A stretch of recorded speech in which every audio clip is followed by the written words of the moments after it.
That work? There you go. You good? I think so. Good. Nope, you had it for a second.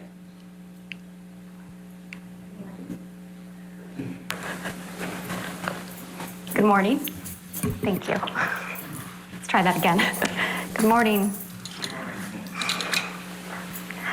On May 27th, 2016, Ms. Heard walked into a courthouse in Los Angeles, California to get a no-notice ex-parte restraining order against Mr. Depp. And in doing so, ruined his life by falsely telling the world that she was a survivor of domestic abuse at the hands of Mr. Depp. Today, on May 27th, 2022, exactly 6 years later, we ask you to give Mr. Depp his life back by telling the world that Mr. Depp is not the abuser Ms. Heard said he is, and hold Ms. Heard accountable for her lies. Ladies and gentlemen of the jury, as you probably know by now, my name is Camille Vasquez. On behalf of Mr. Depp and all my colleagues at Brown Rednick, I want to thank you deeply for your time and your service over these last 7 weeks. We understand that it probably has not been convenient for you to be here every day, and we are so grateful for your time and careful consideration of the evidence as you deliberate. After weeks of sitting in this courtroom, listening to testimony and looking at evidence, now it's time for you, the jury, to come to a decision. You have been entrusted with a serious task. What is at stake in this trial is a man's good name. Even more than that, what is at stake at this trial is a man's life. The life that he lost when he was accused of a heinous crime, and the life he could live when he is finally vindicated. Exactly 6 years ago today, on May 27th, 2016, Ms. Heard walked into court and filed a false report of domestic abuse against her husband of 15 months, Johnny Depp. The scene was a setup. She tipped off the paparazzi so they would be waiting. They knew exactly where she would pause, which side of her face to photograph. And the photos captured what she wanted them to see, the image of a battered woman. What the paparazzi did not know is that the dark mark on her face mysteriously appeared 6 days after last seeing Mr. Depp. It was a lie. She knew it, Mr. Depp knew it, and the multiple witnesses you heard from who saw her that week of May 21st, 2016, also knew it. But the world only saw what she wanted them to see.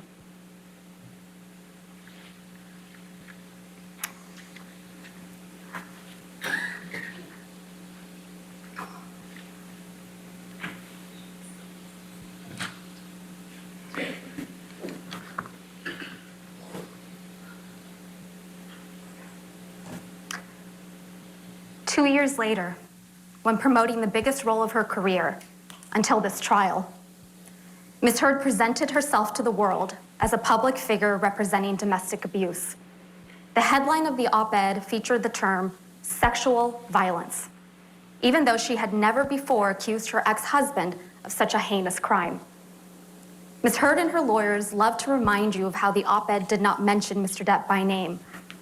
But Ms. Heard made sure that there would be no mistake about who she was referring to. She inserted 2 years ago, so the world would remember the photo of a battered woman, the mark on her face standing outside the courthouse, and they would once again see Mr. Depp as the villain, this time in full swing of the Me Too movement. But what was happening behind closed doors was quite different from what Ms. Heard presented to the world. The exact opposite, in fact. There is an abuser in this courtroom, but it is not Mr. Depp. And there is a victim of domestic abuse in this courtroom, but it is not Ms. Heard. The evidence presented at this trial has shown that Ms. Heard is in fact the abuser, and Mr. Depp the abused. As you heard from Mr. Depp and multiple other witnesses that testified under oath at this trial, Mr. Depp experienced persistent verbal, physical, and emotional abuse by Ms. Heard during their relationship. And when their relationship was over, Ms. Heard inflicted the greatest and cruelest injury of all. She publicly and falsely named Mr. Depp as the abuser. Ms. Heard never thought she would be held accountable, never thought that she would have to face her abuser. She never thought she would have her supposed mountain of evidence vetted. She never thought that Mr. Depp would tell you, the jury, and the world that he was the real victim of domestic abuse. She said it in her own words. You can please tell people that it was a fair fight and see what the jury and judge think. Tell the world, Johnny. Tell them Johnny Depp. Johnny Depp, man, I'm a victim too of domestic violence, and yes. It's a fair fight. And see how many people believe or side with you. At the start of this case, Mr. Chu and I stood before you to give you our opening statements on behalf of Mr. Depp. During that statement, we made promises to you about what the evidence would ultimately show at the end of this trial. We've kept those promises. One of those promises we made was that you would come to understand who Ms. Heard is, that she is a deeply troubled person, violently afraid of abandonment, desperate for attention and approval. And in her relationship with Mr. Depp, she was violent, she was abusive, and she was cruel. You heard from Dr. Shannon Curry, who explained that Ms. Heard suffers from borderline personality disorder and histrionic personality disorder. These are disorders that are characterized by anger, sometimes uncontrollable and explosive anger, and a powerful, sometimes desperate need for attention, acceptance, and approval. Fear of abandonment is the deepest fear. A person with these disorders will suffer from dramatically fluctuating moods and can sometimes be violent and aggressive. They can also be charming and likable, but they can be incredibly manipulative and wild. An emotional roller coaster with wild swings, from idolizing their partner to devaluing him. In fact, you saw that when she completed testing with her own forensic psychology expert, Dr. Dawn Hughes.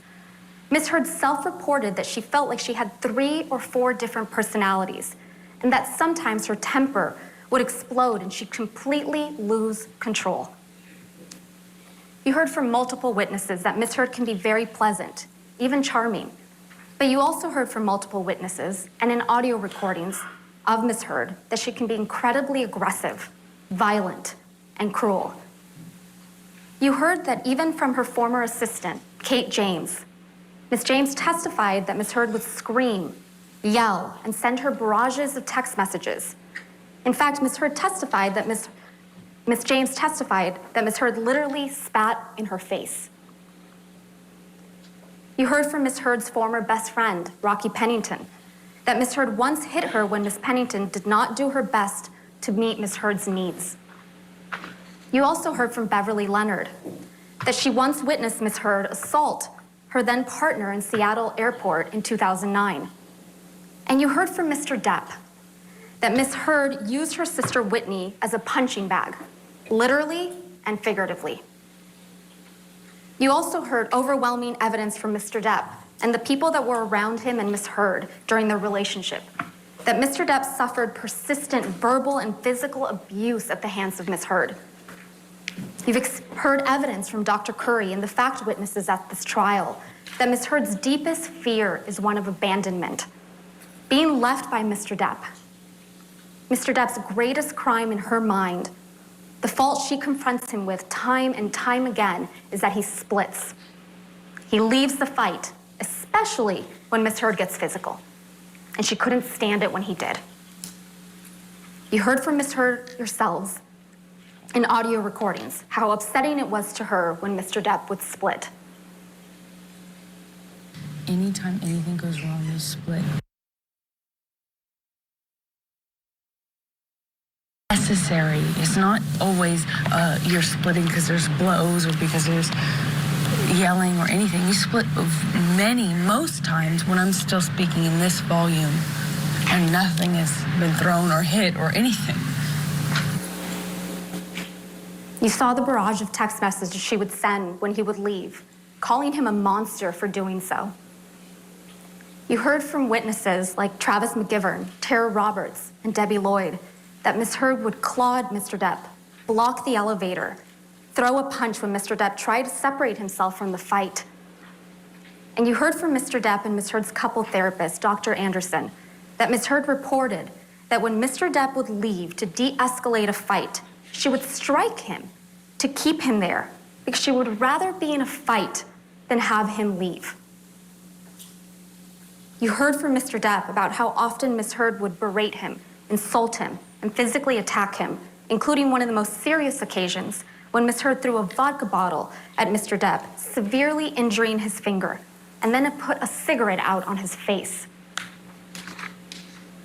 You heard from Mr. Depp that this whole incident in Australia started because Ms. Heard was enraged that Mr. Depp wanted a post-nuptial agreement, and she wasn't in his will, just a month after getting married.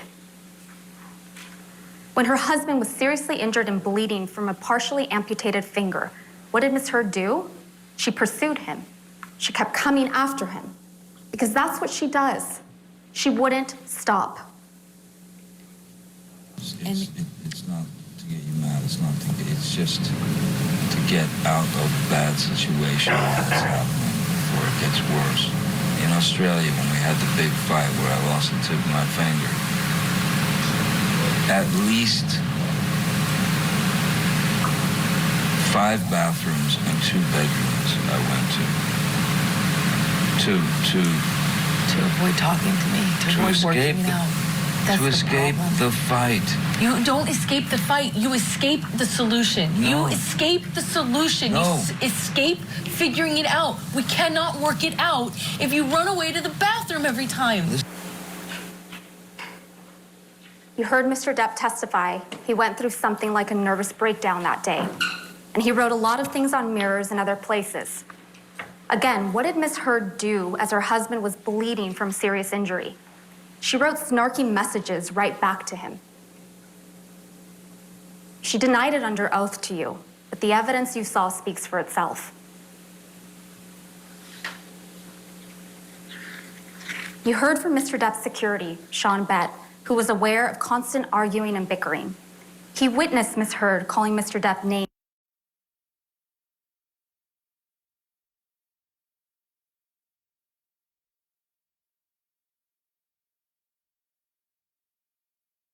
cuts on his nose, scratch marks on his chin in December of 2015. And you heard from Travis McGivern, who testified that Ms. Heard called Mr. Depp names like washed up,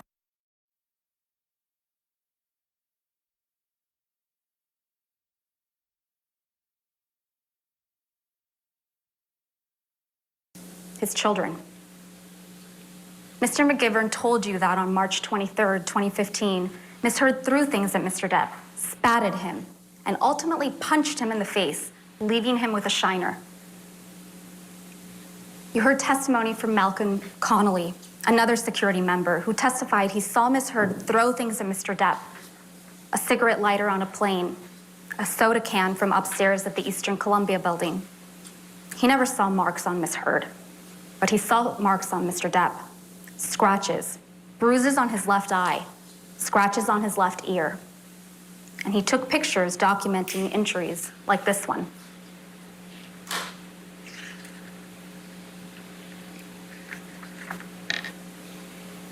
You also heard from Tara Roberts, a manager at Mr. Depp's Island, who witnessed Ms. Heard telling Mr. Depp that he was washed up and would die fat and lonely.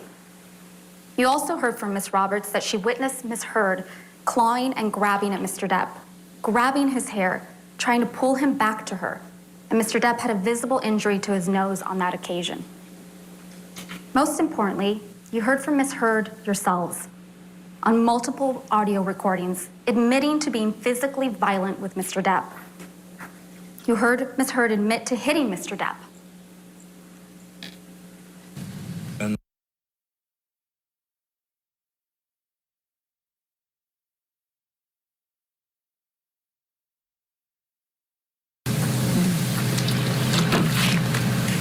In our movies, sorry about hitting you with the door or hitting your head. I did not mean to, nor...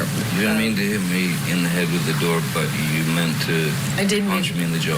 I meant to hit you, and I did not do this thing with the door. I do remember, I did mean to hit you. So that you didn't mean? The door? No, God, no, I didn't. But punching me in the jaw. I didn't. Okay, I'm sorry I hit you. I did mean to hit you, but it was in response. I just reacted in response to my foot. I just reacted. You heard her admit it again and claim Mr. Depp was a baby for complaining about the abuse. And I watched you lie, and then I didn't punch you, by the way. I'm sorry that I didn't hit you across the face in a proper slap, but I was hitting you. It was not punching you. Babe, you're not punched. Don't tell me what it feels like to be punched. You know, you've been in a lot of fights. You've been around a long time.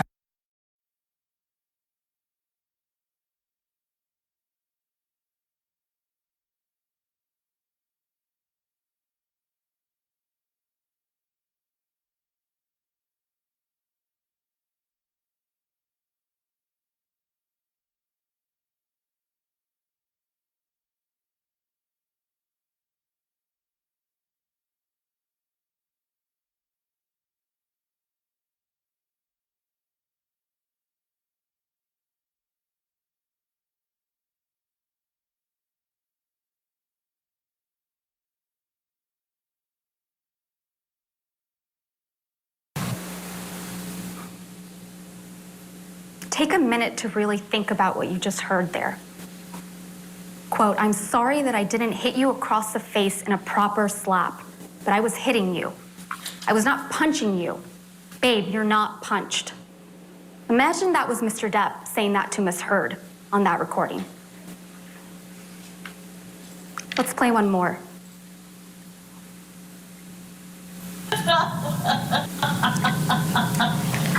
That fake laugh is too much to take. No, I'm sure she's... That fake laugh is so disgusting. I'm sure she's great. I'm sure she's great. I'm thinking that you give me some of the best performances in the world. No, you're right. I don't. It's all...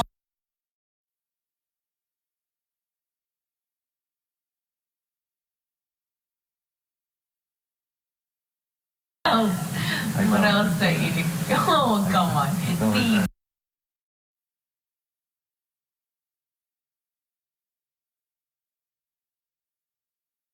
Oh, no, I want to know. Get out of your Uber's out. I'm kind of waiting. Go get it. Yeah, I'll be in the Wait, is there no other place for you to run in your 15 other houses to go run? Come on, go be a real married man. Go do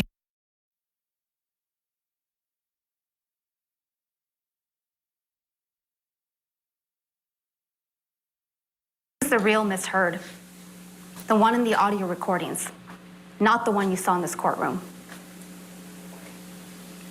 What you didn't hear on a single recording you heard in this case, and there were many played by both parties, is Mr. Depp ever admitting to hitting, punching, or kicking Miss Heard. You didn't hear it. It doesn't exist. It didn't happen. And despite the fact that Mr. Depp and Ms. Heard are heard discussing many of the alleged incidents you've heard about at this trial, like Australia and the Bahamas, you never heard Ms. Heard accuse Mr. Depp of sexual assault.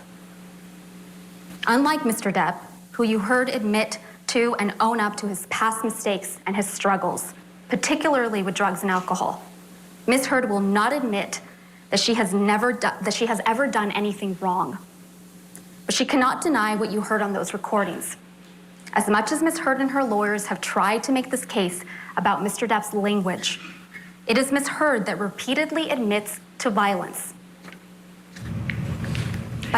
Johnny Depp's attorney presenting closing arguments in this final day of his defamation case against ex-wife Amber Heard. You're not going to miss a thing. We're going to pick up right where we're leaving off here on Court TV. 3200 now. Welcome back to Court TV Live. Deliberations begin today in Amber Heard and Johnny Depp's dueling defamation cases. But before the jury can begin deliberating, both Depp and Heard will have one last chance to plead their case during closing arguments. Depp's attorney, Camille Vasquez, has been delivering the closing for the plaintiff. Let's take you back into court right where we left off. By April and May of 2016, Mr. Depp had reached his limit. His mother was dying. His finances were a mess. And when he showed up late to Miss Heard's 30th birthday party because a meeting with his new business manager, Edward White, had gone late, Miss Heard, of course, was not understanding. She was furious. You heard from Mr. Depp, both in this courtroom and on audio recordings, that Miss Heard punched him that evening. He left with Travis McGivern, and the next morning he learned that someone had left feces on his bed. Ms. Heard denies responsibility, but she admitted to the prank to Starling Jenkins. You heard him testify to that effect. For almost a month after that, they didn't see each other. And you heard from Mr. Depp that when his mother died on May 20th, 2016, he resolved to leave Ms. Heard. He was done. And when Ms. Heard learned that Mr. Depp was done, that she was really losing him, she went on the attack. She filed for divorce before Mr. Depp could. Then, as you heard from Mr. Depp's divorce lawyer, Laura Wasser, Ms. Heard sent a letter demanding financial support. And when her demands weren't met, Ms. Heard struck a blow against Mr. Depp that was more damaging than any physical blow she had ever landed. When she walked into court 6 years ago today, on May 27th, 2016, to get a domestic violence restraining order against Mr. Depp, she did so in front of paparazzi with a mark on her face. The evidence presented at this trial demonstrates that Ms. Heard didn't just want a divorce. She wanted to ruin him. Ms. Heard denied alerting TMZ to the TRO filing in this courtroom. But you heard testimony from Morgan Tremaine that TMZ knew to go to the courthouse, knew what side of her face the alleged bruise was on, and that Ms. Heard would pause. She would pause for paparazzi, who got the photos that ended up splashed across newspapers and magazines. Ms. Heard testified that she did not personally give photographs of her apparent injuries to People magazine, but somehow these pictures that she took and maintained on her devices ended up on the cover of People magazine 1 month later.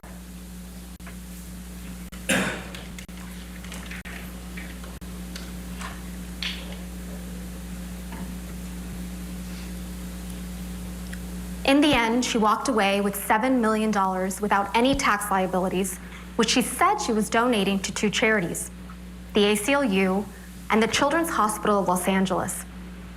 The ACLU, they got less than $1 million from her. And the Children's Hospital, they got $250,000. But that didn't stop Ms. Heard from telling the world that she donated everything, because remember, she wanted nothing. And she had donated everything. The word donated. And that didn't stop her from testifying under the penalty of perjury that she had donated it. Ms. Heard tried to tell you that pledge and donate mean the same thing. She claims she hasn't given the money because she was sued, but you've heard uncontested evidence that she had the money for 13 months prior to this lawsuit being commenced by Mr. Depp. She had all the money and had month after month after month to fulfill her pledge and actually donate the money. But she didn't. She also told you that she never fulfilled the pledge because Mr. Depp sued her for defamation. That's a blatant lie. It was Ms. Heard who fired the first shot after the divorce was finalized, when she sought to initiate an arbitration against Mr. Depp for defamation 3 months before the op-ed was even published, and 6 months before Mr. Depp filed this lawsuit. Not only does this contradict Ms. Heard's excuse for not making donations, it contradicts her narrative that she just wants to move on with her life, that she just wants Mr. Depp to leave her alone. Lies. That is Ms. Heard's narrative. Lies upon lies.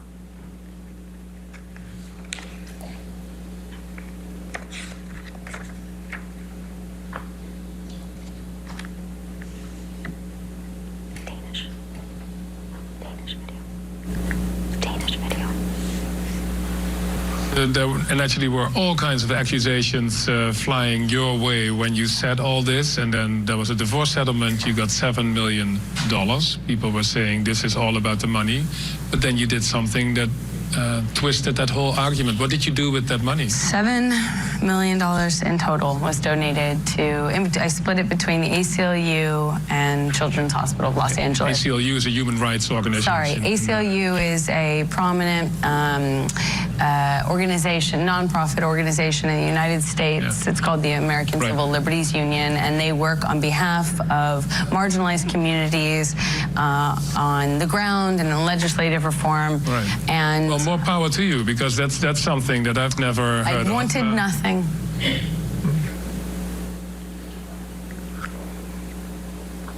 When you catch Ms. Heard in a lie, she tries to cover it up with more lies. So let's talk about the giant lie at the heart of this case. Ms. Heard's claim that Mr. Depp is an abusive monster and that she is a public figure representing domestic abuse. At the start of this case, Mr. Chu and I told you that you were going to hear some disturbing and graphic tales of abuse from Ms. Heard, and they were designed to shock you and overwhelm you, which you have. We told you that this would be a performance, the role of her lifetime, as a heroic survivor of brutal abuse. When Mr. Depp brought this case for defamation, Ms. Heard went all in. She spun a story of shocking, overwhelming, brutal abuse. She came into this courtroom prepared to give the performance of her life, and she gave it. Ms. Heard's acting coach, Christina Sexton, testified that Ms. Heard has difficulty crying when she is acting. You saw it. Ms. Heard sobbing without tears, while spinning elaborate, exaggerated, fantastical accounts of abuse and everything going on in her mind almost a decade prior while enduring that abuse. It was a performance. She told you that what she thinks about, she told you what she thinks you need to hear to convict this man as a domestic abuser and a rapist. She wants you to believe that she was abused countless times. Countless times. All right, you've been watching as Johnny Depp's attorney delivers closing arguments. You're not going to miss a thing. We're going to bring you back in where we're leaving off, so keep it right here on Court TV Live. Try today.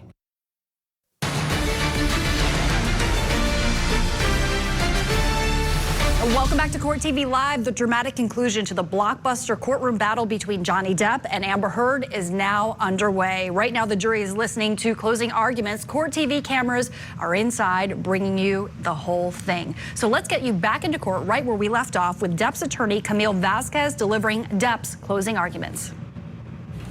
Over the entire course of their relationship.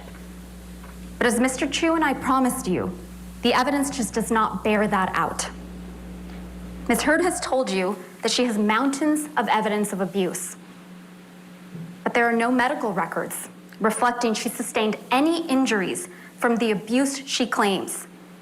Ms. Heard had medical professionals at her disposal: Dr. Kipper, Debbie Lloyd, her own nurse, Erin Filati, and yet there is nothing.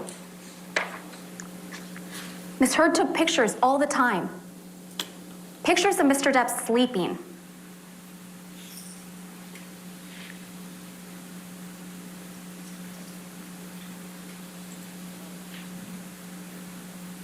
Pictures of cocaine, pictures of property damage, pictures of herself.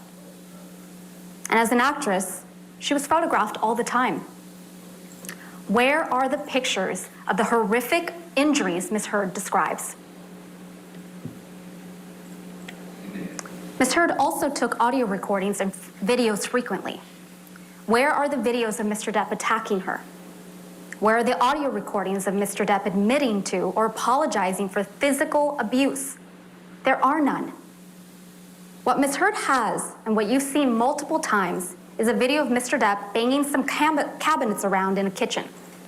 A video that, based on the testimony you heard from Morgan Tremaine, the former TMZ employee, Ms. Heard seems to have sold to TMZ right before she was deposed in connection with her divorce from Mr. Depp.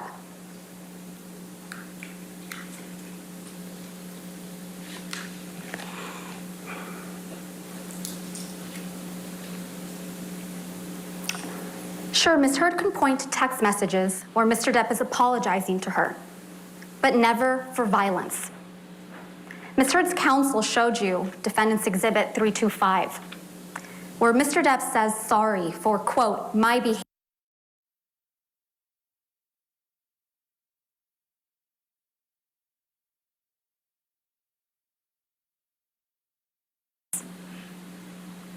Mr. Depp is apologizing for the words he used. Unlike Ms. Heard, who you heard apologizing for physical violence in multiple audio recordings, you have never heard that from Mr. Depp, because he never used physical violence against Ms. Heard. Ms. Heard told you that Mr. Depp started abusing her right from the very beginning of her relationship, starting at the beginning of 2012. But she has repeatedly testified under oath differently to having spent a year of bliss with Mr. Depp before he ever laid a hand on her. And now, in this courtroom, she has suddenly erased an entire year of magic. She wants you to believe that instead of hitting her after a year of magic, Mr. Depp was hitting her immediately.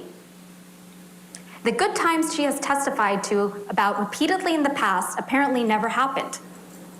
And with the good times erased, Ms. Heard wants you to believe that she gave Mr. Depp a big knife that said, hasta la muerte, until death, to the man who supposedly would get drunk and high and beat her.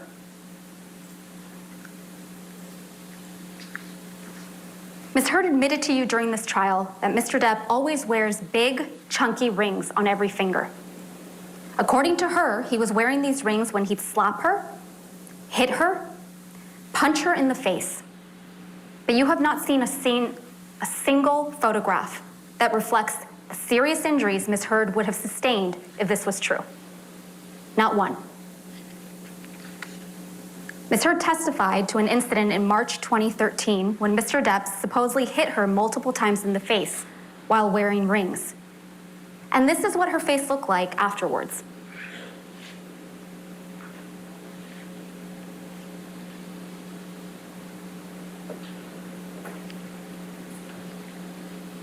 Ms. Heard testified to an incident in Russia where she claims Mr. Depp whacked her in the face and gave her a bloody nose. She didn't take pictures of her bloody nose, but her photograph was taken on that trip, and this is what she looked like.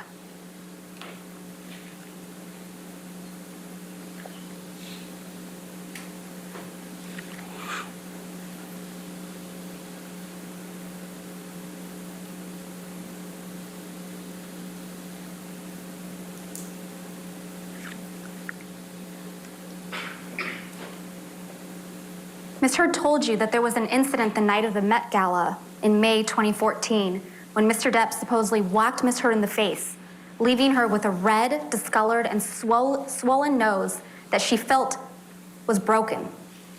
Ms. Heard didn't show you any photographs of these alleged injuries, but photographs were taken of her the following night, and there were no visible injuries to Ms. Heard's face.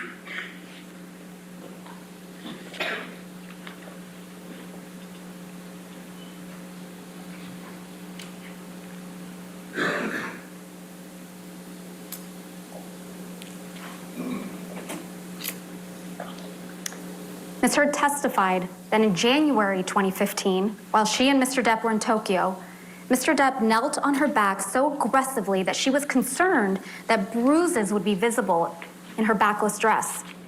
Here's Ms. Heard in that backless dress.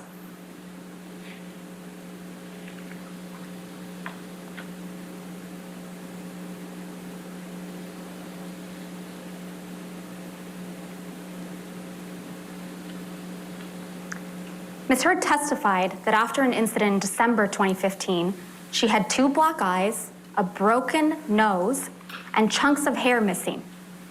The assault was allegedly so violent that there was blood left all over the pillows, and Mr. Depp had broken the bed frame.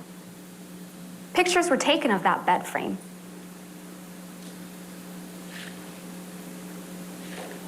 And in that picture, there appears to be a pocket knife on the bed.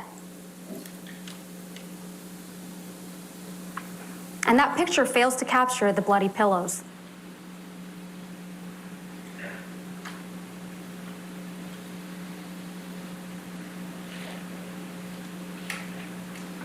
And here is what Ms. Heard looked like on the James Corden show the next day.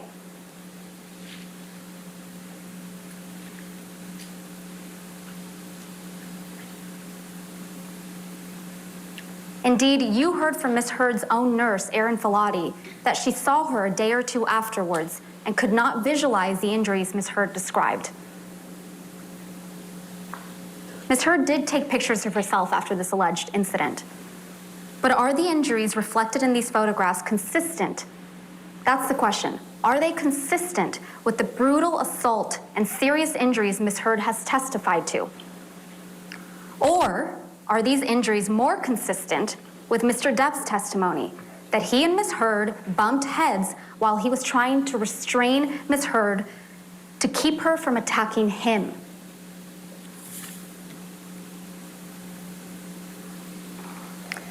Out of Australia, where Mr. Depp sustained the most serious injury from his relationship with Ms. Heard spun a story of horror. A 3-day ordeal with a drug-fueled Mr. Depp violently assaulting her, cutting his own finger off, dragging her through glass, and then bending her back over a counter and raping her with a whiskey bottle. She claimed that she had bruises on her face, cuts all over her arms and feet, and was bleeding from her vagina from the sexual assault. And what did Ms. Heard say she did? She went upstairs, took some sleeping pills, and went to sleep. The next morning, she took pictures of the mirrors her husband had written on in paint using his amputated finger. She took no pictures of herself, her alleged injuries, or the property damage she testified to in this courtroom. When Malcolm Connolly, Jerry Judge, Dr. Kipper, and Nurse Debbie Lloyd arrived to extract Mr. Depp and get him medical treatment for his finger injury, you heard from Mr. Connolly, Dr. Kipper, and Ms. Lloyd. All of them testified they did not observe any injuries to Ms. Heard, and no one, including Ms. Heard, testified that she sought medical treatment. You also heard from Ben King. He also saw Ms. Heard right after this alleged incident. He flew home with her to Los Angeles. He testified that Ms. Heard didn't want to leave, that she said, I can't leave. It will be the end if I leave. He also testified that once they did leave for Los Angeles, Ms. Heard asked him if he ever got so mad he just lost it. When Ms. Heard arrived in Los Angeles, she saw Travis McGivern, who also testified he observed no injuries, and her personal nurse, Erin Filati, who documented no requests for medical treatment and no injuries in her nursing notes for Ms. Heard. You heard from Mr. Depp's sister, Christy, that she also saw Ms. Heard when she arrived back to Los Angeles and observed no injuries on Ms. Heard. Christy testified that when she told Ms. Heard her fighting with Mr. Depp was unsustainable, Ms. Heard responded that Christy should get off her cross, that Mr. Depp liked her feisty. Ms. Heard's testimony about what occurred in Australia just doesn't add up.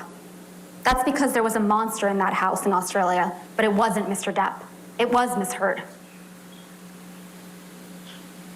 Other than Ms. Heard's testimony, all the evidence you've seen in this trial shows that it was Ms. Heard who attacked and grievously wounded Mr. Depp when she threw a vodka bottle at him, severing his finger.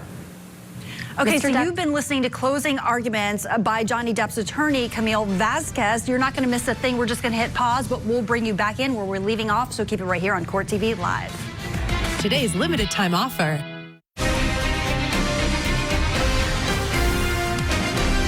Welcome back to Court TV Live. Final day of Johnny Depp versus Amber Heard. Now want to take you back into court to continue with closing arguments being delivered by Camille Vasquez on behalf of Johnny Depp. Mr. Depp told Dr. Kipper that when Dr. Kipper arrived to treat Mr. Depp's finger. You've seen the pictures of the bar area in Australia with the broken vodka bottles on the ground and trails of blood drops on the floor and a bloody tissue on the floor. You've heard from Ben King that the tip of Mr. Depp's finger was found in the same bar area. And you heard from Dr. Gilbert that the injury to Mr. Depp's finger could have been caused exactly as he described. And interestingly, you heard from Christina Sexton that Ms. Heard told her that Mr. Depp injured his finger while swinging a bottle around.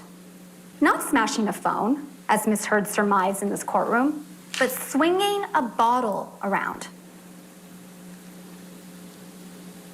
You also heard from Ms. Sexton that Ms. Heard first told her about the bottle rape in Australia while Ms. Sexton was at Ms. Heard's home, meeting with her lawyers, the day before Ms. Sexton was scheduled to be deposed in this case.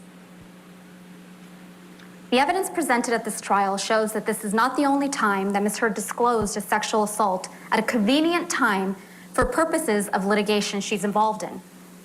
The first time Ms. Heard claimed that Mr. Depp sexually assaulted her in the Bahamas in December 2015 was after Tara Roberts, the manager of Mr. Depp's island, submitted a sworn statement in the UK action describing the incident she testified to in this courtroom, where Ms. Heard chased Mr. Depp out of the house, was yelling and then pleading with Mr. Depp to stay while clawing at his hair and clothes, and left Mr. Depp with an injury to his face. That's the first time she disclosed it, after there was contrary evidence. Ms. Heard testified about another incident just 2 weeks after the events in Australia, where Mr. Depp supposedly attacked Ms. Heard and almost pushed her sister Whitney down the stairs. Whitney is the only witness that you heard from that backs up Ms. Heard's version of events. She's it.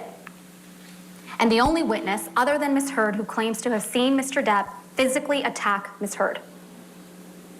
But just like Ms. Heard's version of the events in Australia, her testimony about the staircase incident and that of her sister Whitney's just doesn't square up with the other evidence in this trial.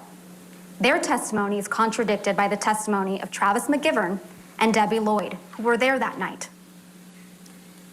Ms. Heard and Whitney testified that Mr. Depp threw a Red Bull can that hit or almost hit Ms. Lloyd. Ms. Lloyd testified that never happened. Mr. McGivern testified that it was Ms. Heard who threw a can at Mr. Depp. Ms. Heard testified that Whitney was between her and Mr. Depp when she punched him. Mr. McGivern testified that he was the one between Ms. Heard and Mr. Depp when Ms. Heard punched Mr. Depp. Ms. Heard testified that Mr. Depp was able to get his hands in her hair, yank her, and then hit her in the face with the cast he had on. But you heard from Ms. Lloyd and Dr. Colbert, Mr. Depp's medical doctor, who treated Mr. Depp's finger injury, that Mr. Depp's finger was in a delicate state. He had a pin in his finger, a skin graft, and a soft cast that immobilized Mr. Depp's 2 middle fingers. And tellingly, the only picture of an injury from this incident is of Mr. Depp with a shiner.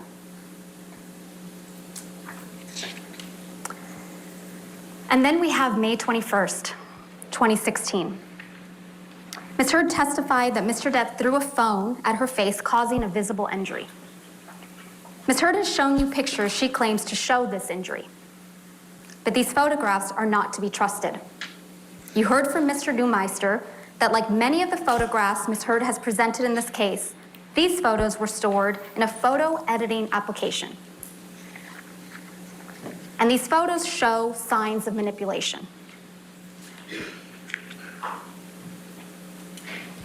These 2 photographs were taken at the exact same time and have the exact same file name. But they are visually different.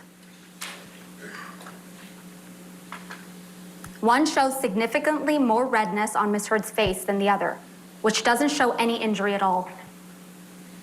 Ms. Heard testified that the difference is explained by turning on a light. But there is no way Ms. Heard could have taken a picture, turned on a light, and then taken another picture with every hair in the exact same place within the same second. It's impossible. Moreover, you heard from multiple witnesses, including Officer Melissa Sines, Officer Tyler Haddon, and Officer William Gatlin, Isaac Baruch, Alejandro Romero, who saw Ms. Heard on or after May 21st and saw no injuries to her face before she showed up to that courthouse with a mark on May 27th. And the very next day, after Ms. Heard walked into court with what appeared to be a bruise on her face to obtain a domestic violence restraining order against Mr. Depp, Ms. Heard was photographed laughing with her best friend, fresh-faced, with no bruise on her face.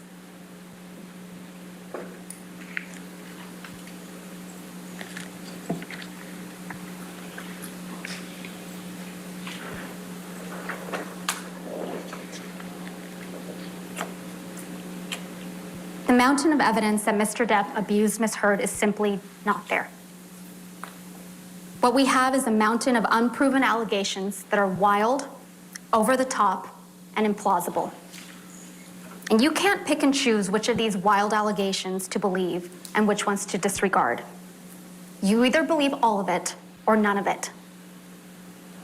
Either Mr. Depp sexually assaulted Ms. Heard with a bottle in Australia, or Ms. Heard got up on that stand in front of all of you and made up that horrific tale of abuse. Either she's a victim of truly horrific abuse, or she is a woman who is willing to say absolutely anything. It is disturbing to think that Ms. Heard would make up the horrific tales of abuse that she testified to in this courtroom. But this case doesn't come down to whether you believe Ms. Heard or you believe Mr. Depp. This case comes down to whether you believe Ms. Heard or you believe Mr. Depp, Christy Dombrowski, Sean Bett, Malcolm Connolly, Travis McGivern, Starling Jenkins, Keenan Wyatt, Dr. Kipper, nurses Debbie Lloyd and Aaron Filati, Tara Roberts, Ben King, Kate James, Kate Moss, Dr. Colber, Morgan Knight, Morgan Tremaine, Officers Melissa Sines, Officers Tyler Haddon, Officer William Gatlin, and Beverly Leonard. What Ms. Heard testified to in this courtroom is the story of far too many women. But the overwhelming evidence and weight of that evidence shows that it is not her story. It's not Ms. Heard's story. It was an act of profound cruelty, not just to Mr. Depp, but to true survivors of domestic abuse. For Ms. Heard to hold herself out as a public figure representing domestic abuse. It was false, it was defamatory, and it caused irreparable harm. And to talk more about that, I'm going to turn it over to my colleague and my friend, Mr. Chu.